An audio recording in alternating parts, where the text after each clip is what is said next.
Shalom. Salam sejahtera dalam kasih Kristus. Apa kabar semuanya? Iya.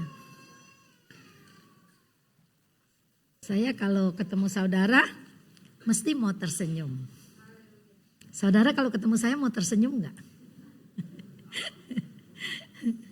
Ya.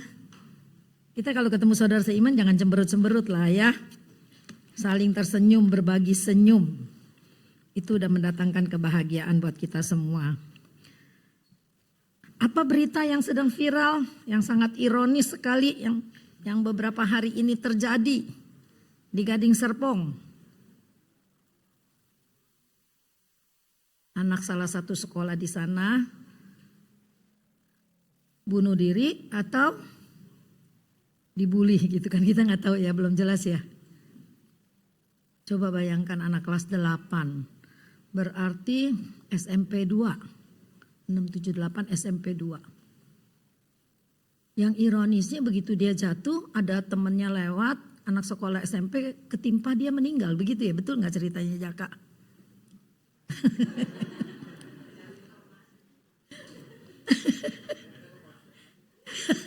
Kamu tidak ada di TKP waktu itu ya? Oh iya, kombes mungkin ya, biasanya mesti standby di TKP ya.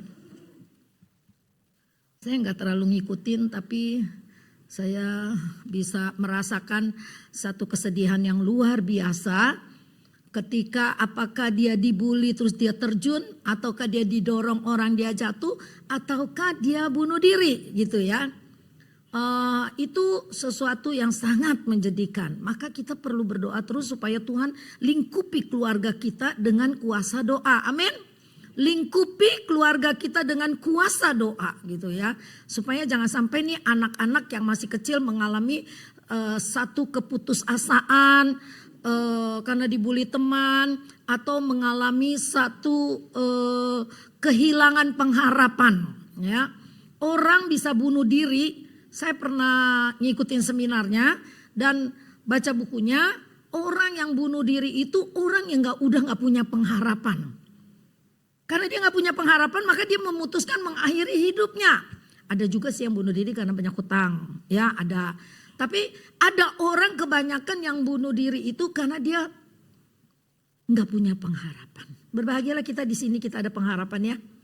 Sepanjang minggu ini Tuhan taruh di hati saya, Yesus kaulah pengharapanku. Tiap hari loh lagu itu ada terus di hati saya. Sampai di mobil tadi mau jalan aja sambil nyetir saya nyanyikan lagu itu. Betul-betul Yesus itu itu pengharapan kita, pengharapan hidup kita. 2 minggu yang lalu saya bawa firman Tuhan, mengapa kita harus berdoa ya. Karena doa merupakan sarana di mana melalui doa iman dipertaruhkan. Ketika iman dipertaruhkan melahirkan sebuah mujizat ya. Lalu tanpa doa sulit kita meraih iman. Waktu itu ayatnya Kolose 4 ayat 2. Bertekunlah dalam doa. Kenapa? Supaya kita jangan jatuh dalam pencobaan. Berdoa aja masih banyak pencobaan. Apalagi kita gak berdoa. Kita berdoa bukan berarti kita gak ada masalah, gak ada pencobaan. Ada.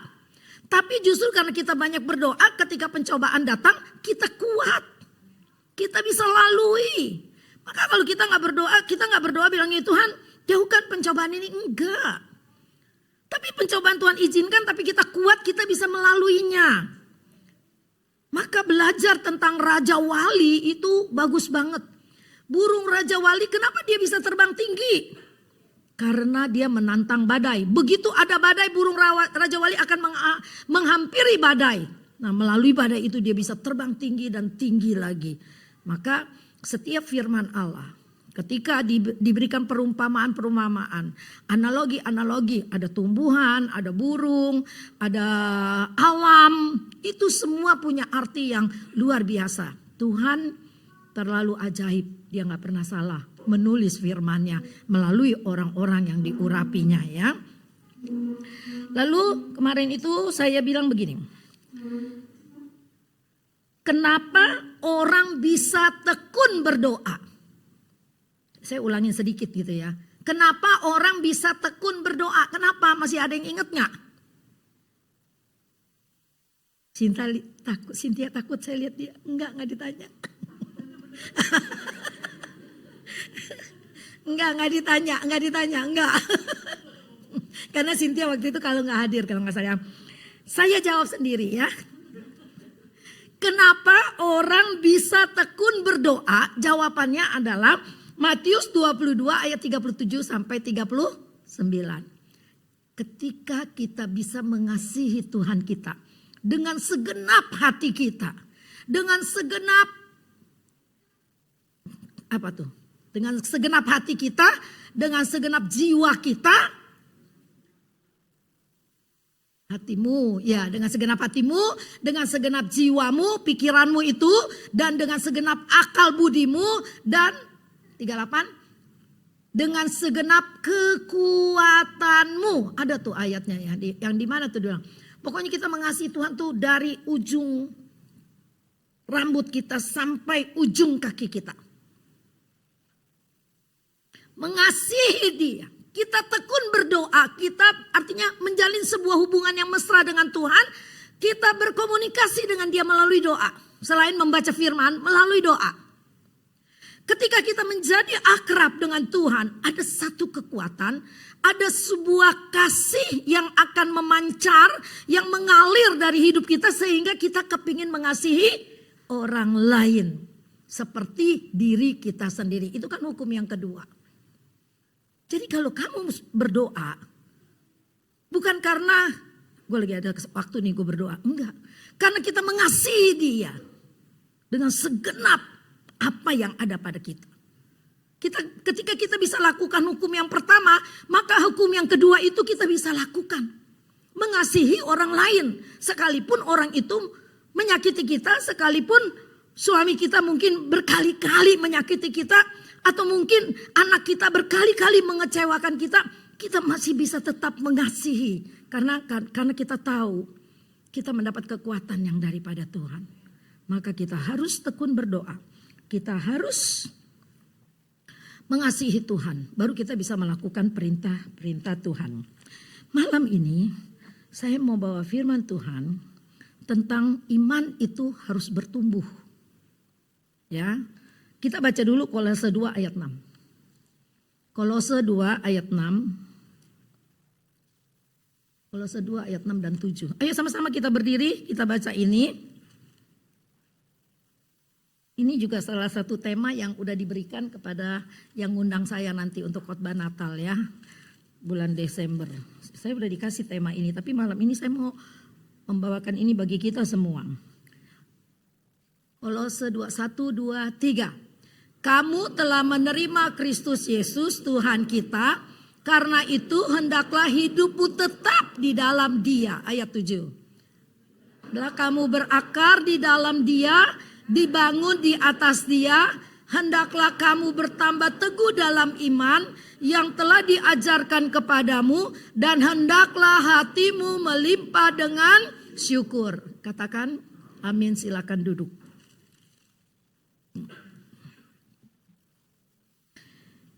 Iman harus bertumbuh. Bertumbuh itu artinya bersifat dinamis, bukan statis. Jadi dia akan ada perubahan, ya. Akan ada perubahan. Karena bertumbuh pasti berubah. Ada dari biji, keluar tunas, makin gede gitu ya. Berbuah gitu kan. Jadi bertumbuh terus. Saya mau bicara tentang begini ya. Ini kan analoginya pohon. Kalau yang namanya bertumbuh kan pohon gitu ya. Makhluk hidup. Makhluk hidup itu ya kita termasuk makhluk hidup. Nah, orang menikah setelah bertahun-tahun baru kenal sifat aslinya suaminya atau istrinya. Kalau baru kawin baru ngelihat luarnya. Tapi makin hari, makin bulan, makin tahun kelihatan aslinya. Gitu ya. Kalau istilah yang sering saya pakai tadinya kalau masih pacaran, pakai apa? Topeng. Semua manis. Jalan ke Sandung mau jatuh juga, hati-hati sayang, sayang. Ini kan pendeta seringkali ya kita ketawa benar. Ini perkataan itu biar berkali-kali tetap lucu. Emang benar gitu. Kita ketawa kenapa? Emang benar. Udah kawin, mata lu di mana? Hati-hati kalau jalan, gitu loh ya. Semoga di sini enggak ya. Tetap pertahankan kasih sayang itu yang. Nah, jadi orang menikah seperti pohon yang bertumbuh gitu. Bersikap dinamis, ada perubahan. Ada orang yang habis menikah, kebuka sifat aslinya, egonya muncul, enggak dibimbing oleh firman Tuhan, enggak pernah berubah, akhirnya egonya itu menguasai hatinya, pikirannya, hidupnya, sehingga dia selalu mau menekan orang lain untuk tunduk kepada ego dia. Ini rumah tangga yang begini bakal hancur. Maka kita perlu firman Tuhan, kita perlu doa yang kuat. Firman itu akan membimbing kita, menyadarkan kita, dan akan membuat ego kita makin turun. Tapi penguasaan diri, 9 buah roh itu muncul sedikit demi sedikit, satu persatu muncul. Akhirnya bertumbuhnya sehat. Jadi pohon yang bertumbuh, pohon rumah tangga kita itu pertumbuhannya sehat. Dengan adanya perubahan ketika kita menikah, berarti kita saling mengenal, benar nggak? Kita saling mengenal. Mengenal lebih dalam lagi. Akhirnya kita bisa menerima kekurangan dan kelebihan suami kita atau istri kita. Waktu kemarin di ucapan syukur di restoran Telaga itu, kemarin saya bicara tentang kebahagiaan dari Matius 5 itu. Berbahagia yang Yesus paparkan itu paradoks banget ya. Berbahagialah orang yang berduka cita. Coba bayangkan, Yesus bilang berbahagialah orang yang berduka cita, orang yang miskin, orang yang dianiaya. Buat kita kan orang yang berbahagia adalah orang yang kaya, orang yang no problem, orang yang punya segalanya. Terus di kisah para rasul, Rasul Paulus juga berbicara begitu. Ada ucapan Yesus yang dikutip, lebih berbahagia memberi, berarti Anda tidak ngantuk. Lebih berbahagia memberi daripada menerima. Saya dulu pernah khotbah begini, ada satu jemaat yang bilang begini, tante saya orang miskin, saya gak bisa memberi. Tante tadi khotbah begitu bikin saya gak sejahtera. Aduh mak, gak mesti memberi duit, memberi senyuman, memberi sapaan, memberi doa, memberi nasihat yang akhirnya diterima nasihatnya itu. Itu udah sebuah kasih, sebuah pemberian yang membuat orang bahagia dan kita juga bahagia. Amin. Ketika apa yang kita lakukan orang lain bahagia, otomatis kita bahagia. Amin. Jadi nggak ada ruginya kalau kita memberi. Kalau kita punya duit lebih, memberi nggak ada ruginya. Apalagi kita memberi kepada orang yang pada saat itu dia benar-benar lagi butuh. Gak gampang ya belajar firman Tuhan ya. Gak gampang seperti kita baca. Enggak. Maka kita perlu datang, kita perlu belajar, kita perlu memahaminya. Kita perlu hikmat Roh Kudus untuk mengajar, menegur, membimbing kita. Sehingga kita bisa melakukan firman Allah. Di dunia ini berlaku hukum kemerosotan. Artinya semua yang ada di dunia ini akan merosot. Bener gak? Dulu cantik. Udah tua, udah gak cantik ya. Karena semuanya udah merosot, kulit udah kisut. Ada yang, ini kalau yang asli loh ya. Bukan yang udah dioplas, bukan yang udah disuntik stem cell, bukan gitu-gitu loh ya. Hukum dunia adalah hukum kemerosotan di mana semua akan makin menurun. Tapi firman Tuhan bilang apa? Hendaklah kamu bertambah teguh dalam iman. Berarti tubuh ini boleh merosot. Kulit ini boleh kisut. Kecantikan ini boleh pudar. Tetapi iman bertambah teguh. Amin. Itu yang Tuhan mau. Saya kalau ngelihat mertua Wawanda ya. Kayaknya hatinya, pikirannya, ucapannya itu kayaknya firman melulu. Firman. Kalau ketemu dia tuh suaranya pelan, lembut, sejuk gitu ya. Jadi dia tuh dibicaranya firman, firman, firman melulu. Jadi ketika tubuhnya ini semua merosot, firman itu hidup di dalam pikirannya. Sampai saya tuh kalau ketemu Oma itu saya di hati saya berkata, Tuhan nanti kalau saya udah tua, sekarang juga udah tua sih. Tapi saya sering kali gak merasa tua gitu ya. Kecuali ketika kaki saya sakit, saya gak bisa berlutut. Duh Tuhan saya sudah tua gitu ya. Terus nanti saya tuh mau seperti itu. Biar semua ini merosot. Karena memang itu hukumnya.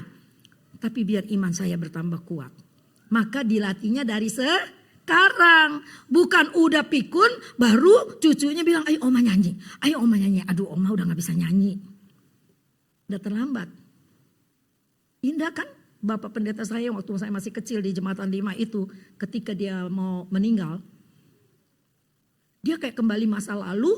Ketika dia baru bertobat dia terima Yohanes ayat itu Yohanes 3 ayat 16. Ketika dia mau meninggal. Sepanjang hari itu ngomonginnya gitu. Ayat Yohanes 3 ayat 16 itu diulang-ulang. Nah ada sebuah contoh-contoh yang baik begini boleh kita tiru. Ketika kita masih sehat. Penuhi hatimu dengan firman. Penuhi pikiranmu dengan firman.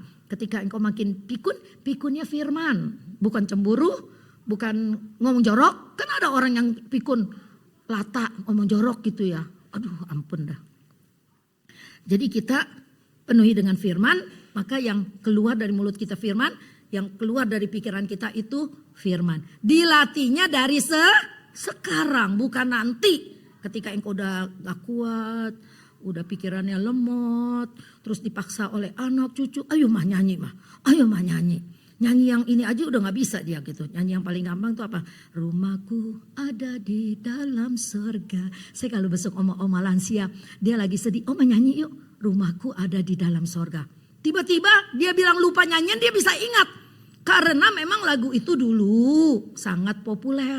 Saya juga heran kenapa sekarang jarang dinyanyiin. Dulu itu lagu sangat populer banget.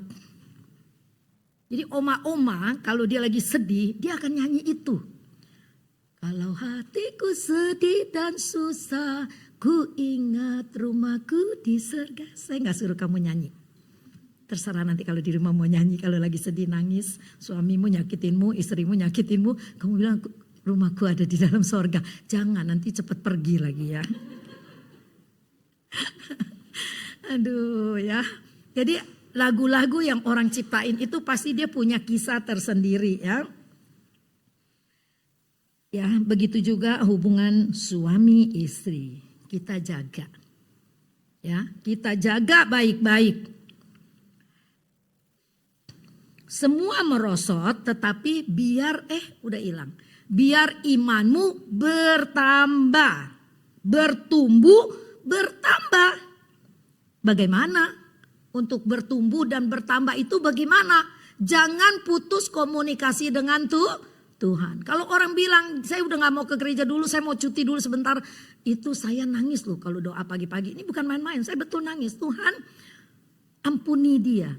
Supaya dia jangan cuti dalam ibadah. Dia boleh benci dengan saya, dia boleh benci dengan kawannya, dia boleh benci dengan saudaranya mungkin. Atau dia boleh benci dengan orang tuanya. Tapi Tuhan tolong supaya dia jangan benci kepada Tuhan. Jangan putus komunikasi dengan Tuhan. Kita akan rugi besar. Karena apa? Iblis melihat. Kita tidak melihat iblis, iblis melihat kita di dalam pikiran kita. Iblis itu bermain di pikiran ketika dia melihat ada celah di dalam pikiran kita.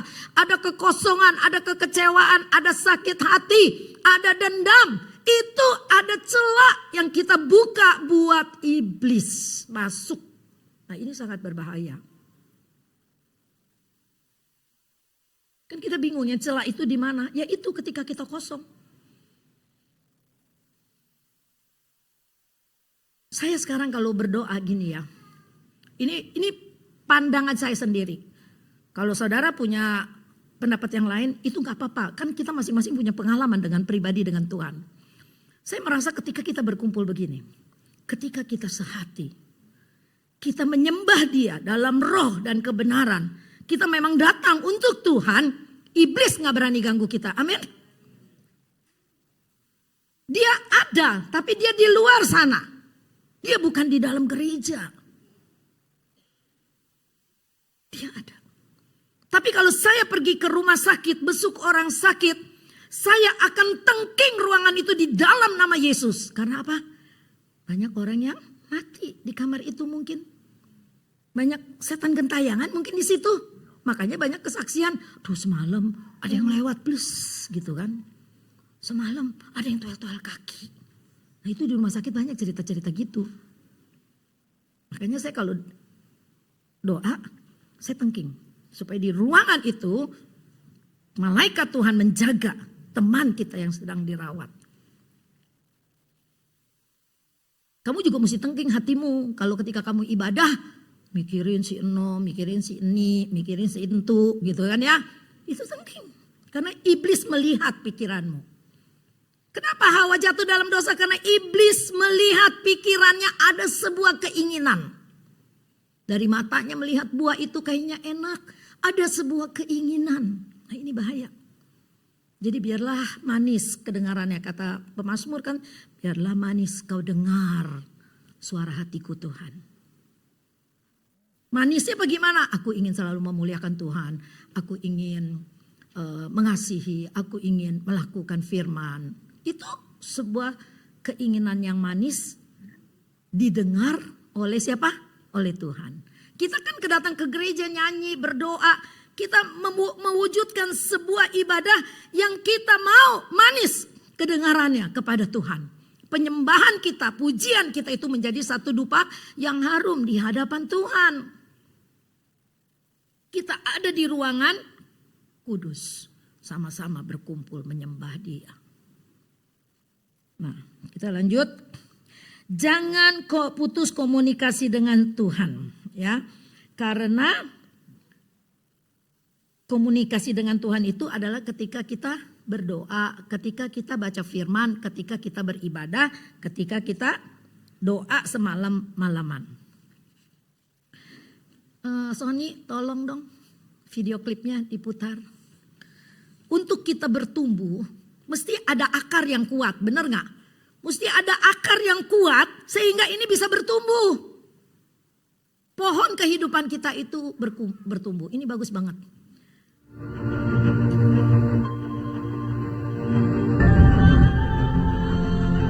Ini cara nanam pohon korma di padang pasir, padang gurun di Israel.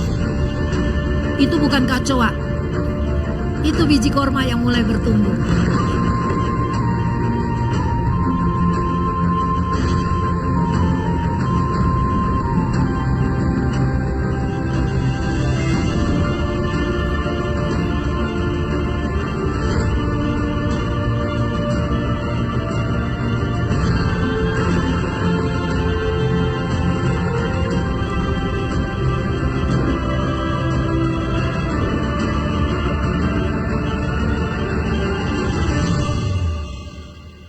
Terakhir bilang apa? Tekanan hidup tidak membuat kita makin sekali lagi. Jangan salfok sama muka onta. Perhatikan bagaimana biji yang kecil ditimpa batu di padang pasir. Tidak ada air, dia bertumbuh. Akarnya menembus ke bawah tanah mencari sendiri air itu. Untuk dia bisa bertunas. Ini hebatnya pohon korma. Jadi analogi di Alkitab itu kenapa ada? Karena memang Tuhan tahu bagaimana dia bertumbuh. Oh yuk, sekali lagi. Tante juga senang nontonnya. Belajar dari pohon korma. Mengapa? Di timur tengah kurma ditanam dalam pasir. Ditutupi dengan batu. Mengapa harus ditutup dengan batu? Batu akan menahan kurma tumbuh ke atas. Karena pertumbuhan ke atas mengalami hambatan, pertumbuhan akar ke dalam tanah menjadi kuat. Setelah akar tertanam kuat, barulah korma itu mendobrak batu itu. Apa hikmah dari semua ini? Sekarang kita tahu alasan Allah kerap memberi tekanan hidup. Bukan untuk melemahkan, melainkan agar hidup kita semakin kuat, bahkan mampu menjebol batu masalah yang selama ini menekan kita. Miliki cara pandang yang positif, tekanan hidup tidak akan bisa melemahkan, justru menjadikan kita pemenang. Amin. Orang yang menang itu orang yang cuma duduk diam di rumah, bisa jadi pemenang? Nggak bisa. Makanya setelah saya mengerti ini, setiap ada persoalan, ada tekanan, ada kekecewaan, ada sakit hati, saya belajar mengampuni, saya belajar untuk menerima semua itu. Ketika saya bisa lewati itu, saya tahu saya lebih dari pemenang. Karena orang yang menjadi pemenang, apalagi kalau kita nyanyi, lebih dari pemenang adalah orang yang bisa melewati semua cobaan hidup itu. Kita lihat akar korma. Itu batunya di video itu kelihatannya kecil-kecil segede gini kan, segede kue apem. Enggak, batunya tuh gede. Ketika saya belajar dulu, itu bisa ditimpa oleh batu seberat 20 kilo. Kan karena pasir itu kan gak kuat kan, pasir itu kan ambiar gitu loh. Jadi ketika dia mau tumbuh, kalau gak ditimpa sama batu, datang badai pasir, itu semua kebongkar. Biji kurma itu akan terbang. Tapi ketika ditimpa oleh batu, badai pasir datang, itu tetap. Loh kan ada batu gak bisa keluar. Memang harus seperti itu. Ketika ada batu, akar yang udah mulai keluar, yang mestinya tunas itu keluar, gak bisa keluar. Karena ada batunya, betul? Apa dia menyerah? Ini kita mesti pahami. Kenapa Tuhan pakai akar korma? Pohon korma. Cara tanam pohon korma. Ketika tunas mau keluar, dia belum kuat mau dobrak batu itu supaya batu itu tersingkir. Maka akar bekerja lebih kuat lagi ke dalam, sampai dia ketemu oasis, mata air di padang gurun. Itu dikatakan akar itu bisa mencari sumber air sendiri sebanyak 12 meter.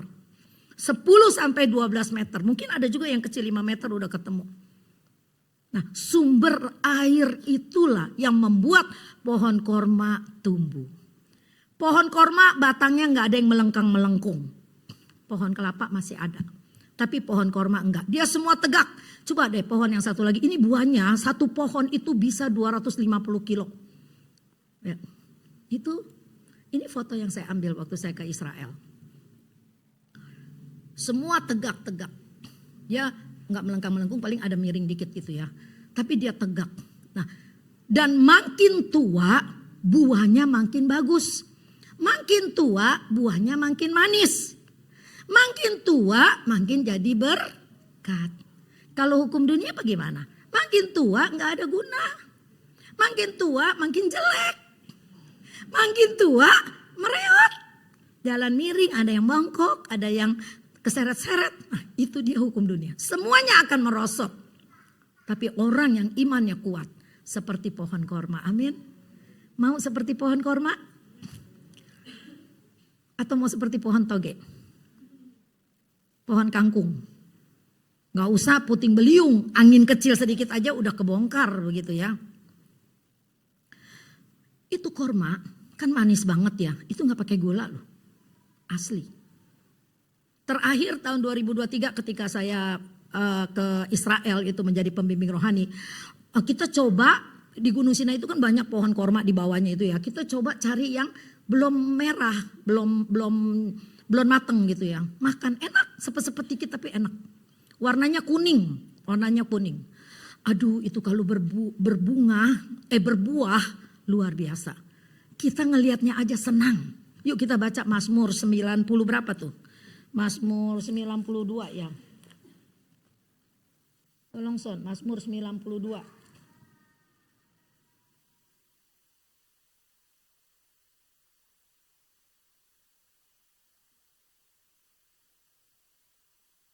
Ayat Mazmur 92 ayat yang ke-13.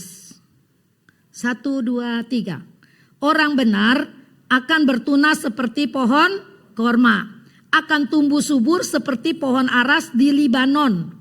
Mereka yang ditanam di bait Tuhan akan bertunas di pelataran Allah kita.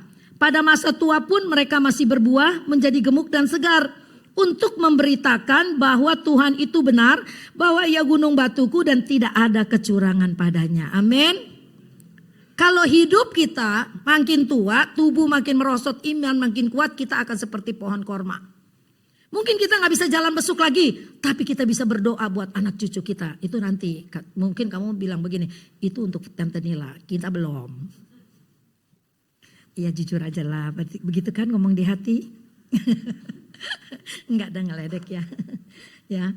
Itu firman kita simpan. Nanti aku kalau udah tua aku mau seperti pohon korma.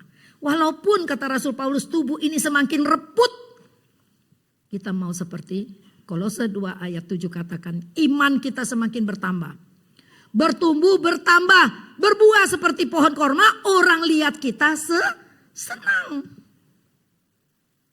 Jangan seperti orang Malaysia. Kalau tentaranya pensiun, kita di sini bagus sekali itu istilahnya. Purna wirawan. Purna, betul ya? Purna wirawan. Kamu tahu di Malaysia apa? Tentara tak berguna. Masih mending kalau berguna, tak berguna. Itu bahasa Melayunya ya. Ketika engkau tidak bisa lagi menjaga negara ini, kau dikatakan tentara tidak berguna. Tidak ada gunanya lagi. Tapi sebagai laskar Kristus, karena kita bertumbuh terus dalam iman. Rumah tangga kita terjaga. Karena kita mengenal Kristus, mengasihi Dia dengan sepenuh hati. Kita mengasihi istri kita, suami kita dengan sepenuh hati. Kita bisa mengasihi orang lain dengan sepenuh hati. Seperti kita mengasihi diri kita sendiri.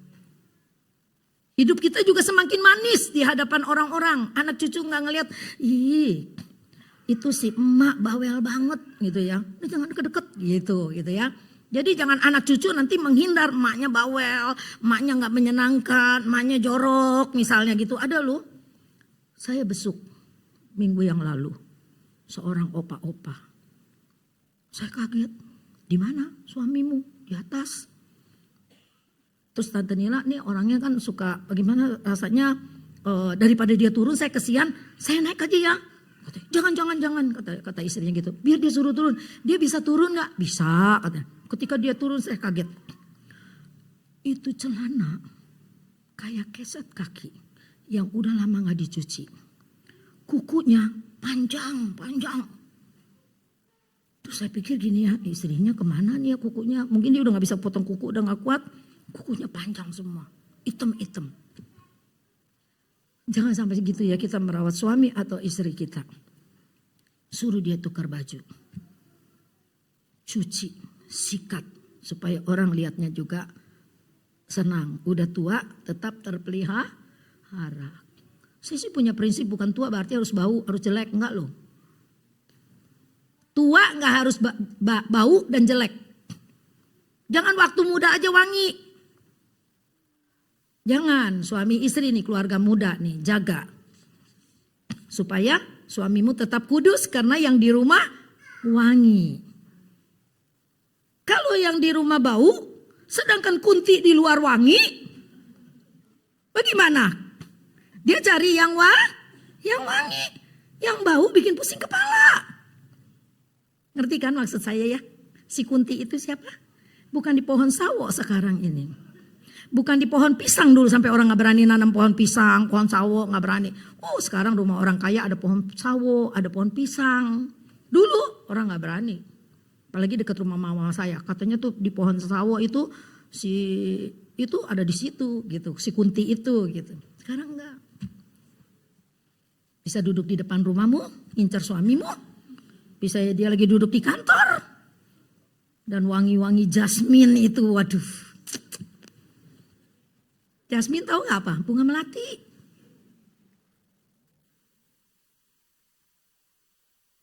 Dulu orang gak mau pakai minyak wangi bunga melati.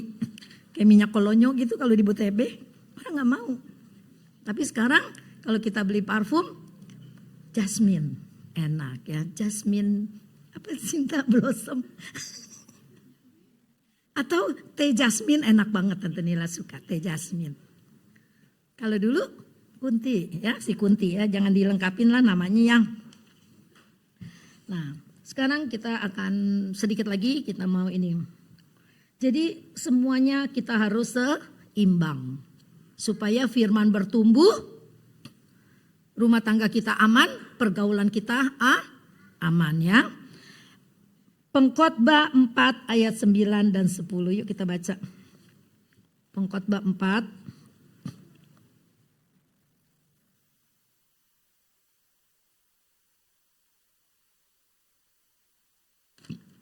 Habis kitab Amsal, Pengkhotbah. Pengkhotbah ini ditulis oleh Salomo pada waktu usianya sudah tua. Pengkhotbah 4 ayat 9 dan 10. 2, 3 sama-sama. Berdua lebih baik daripada seorang diri, karena mereka menerima upah yang baik dalam jerih payah mereka. Karena kalau mereka jatuh, yang seorang mengangkat temannya. Tetapi wahai orang yang jatuh, yang tidak mempunyai orang lain untuk mengangkatnya. Berdua, coba ayat 9, Son. Berdua lebih baik daripada seorang diri. Karena mereka menerima upah yang baik dalam jerih payah mereka. Ada satu lagi ayat, Sony, yang bicara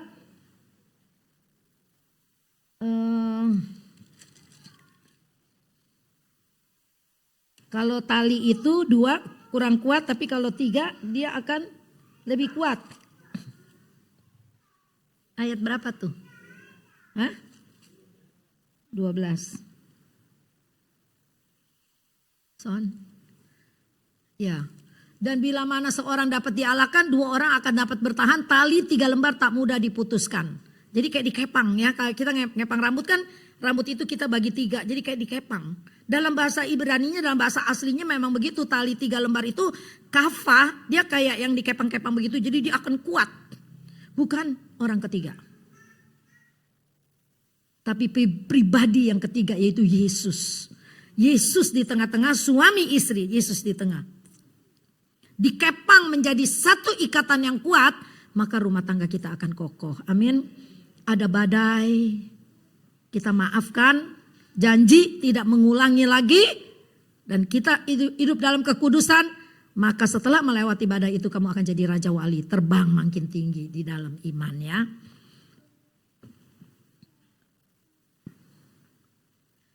Iman membuka pintu mujizat ya. Bagaimana untuk kita tetap bertumbuh dalam iman, kita tetap di dalam Dia. Ayat yang tadi kembali kepada ayat pokok kita. Tetap di dalam Dia, bertambah di dalam Dia, berakar di dalam Dia, bertumbuh di dalam Dia, terakhirnya bersyukurlah. Kolose 4 ayat 7. Ayat pokok kita menjadi ayat penutup kita, dan kira-kira saya harap kalian bisa ingat ayat pokok kita. Son, Kolose 4 ayat Kolose 2 ayat 6. Maaf Son. Kolose 2 ayat 6 dan 7. 2, kita baca sama-sama. 2, 3. Kamu telah menerima Kristus Yesus Tuhan kita, karena itu hendaklah hidupmu 1, tetap di dalam Dia. 2, hendaklah kamu berakar di dalam Dia. 3, dan dibangun di atas Dia. 4, hendaklah kamu bertambah teguh dalam iman yang telah diajarkan kepadamu. 5, hendaklah hatimu melimpah dengan syukur. Amin buat firman Tuhan, tidak saya panjangkan ya. Jadi ingat 5 poin ini. Hendaklah hidupmu tetap di dalam Dia. Berakar di dalam Dia. Dibangun di atas Dia. Hendaklah kamu bertambah teguh dalam iman. Yang bagaimana? Iman yang telah diajarkan kepada saya dan kepada Anda semua. Dan hendaklah hatimu melimpah dengan syukur. Kalau belum bertumbuh, tidak tetap di dalam Tuhan, kita mungkin belum bisa bersyukur. Tapi kalau 4 poin di atas kita bisa terima, kita bisa lakukan, maka poin yang kelima itu, hatimu melimpah dengan syukur. Puji Tuhan, firman Tuhan sampai sini. Mari kita bangkit berdiri.